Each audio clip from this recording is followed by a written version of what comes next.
അപ്പൊ ഗായ്സ് ഇന്നത്തെ പരിപാടി മുരുകൂരം പെരുന്നാള് ഡേ 3. ഇന്നത്തെ മെയിൻ നമ്പ് രാവിലെ തന്നെ കുർബാന കഴിയാൻ കണ്ട് നേരെ പള്ളിക്കാ പോയി. കൂടെ നമ്മുടെ പ്രിയതമയും പിന്നെ നമ്മുടെ പിന്നപ്പനും ടീംസ് ഉണ്ട്. പള്ളിയുടെ അവിടേക്കുള്ള വഴിന്ന് യൂട്ടൺ എടുത്ത് നേരെ പാരിഷ് കളിക്കാൻ വിട്ടു. അവിടെയാണ് നമ്മുടെ ബാൻസെറ്റുകാരും ചിങ്കാരിമളക്കാരൊക്കെ വന്നേക്കണം. രാവിലത്തെ പരിപാടിക്കുള്ള ഒരുങ്ങലാണ് എല്ലാവരും. ഇത് കാണാൻ തന്നെ ഒരു രസമാണ്. ഇതൊക്കെ നമ്മൾ പെരുന്നാൾ പറയുമ്പോൾ ഒരു വികാര രാവിലത്തെ ഒരുക്കങ്ങൾ കാണാൻ പോകും. പിന്നെ അവരും കൊണ്ട് നേരെ പള്ളിക്കാൻ നടന്നു. അമ്പറക്കണ്ടേ രാവിലത്തെ കുർബാന കഴിഞ്ഞ് നേരെ ഒരു ചെറിയ പ്രദർശനം, അത് കഴിഞ്ഞ് യൂണിറ്റ് കളിക്കാൻ പോകും. അപ്പൊ രാവിലത്തെ പ്രദർശനത്തിനായിട്ടുള്ള പരിപാടികളാണ് നടക്കണം. അമ്പരുന്നാൾ കഴിഞ്ഞ ഭാഗമായിട്ട് നമ്മുടെ സൗണ്ടും പോയിട്ടാ. അതുകൊണ്ട് ഇപ്പൊ ഓൺ വോയിസ് ചെയ്യാൻ പുറമേ ആളെ കൊണ്ടുവരുന്ന അവസ്ഥയായി. അതാണ് സൗണ്ടിനൊരു കരാരപ്പ്. അങ്ങനത്തെ രാവിലത്തെ പ്രദർശനം ഇറങ്ങിയിട്ടാ.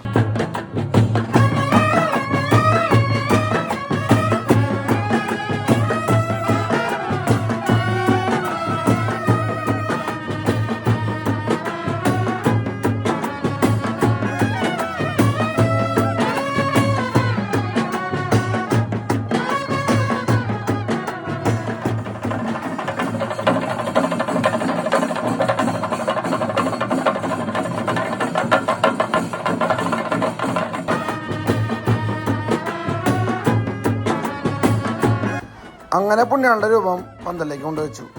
ഇന്നത്തെ പരിപാടി യൂണിറ്റിലേക്ക് വിളമ്പ. അത് നമുക്ക് അടുത്തേക്ക് കാണാം കേട്ടോ.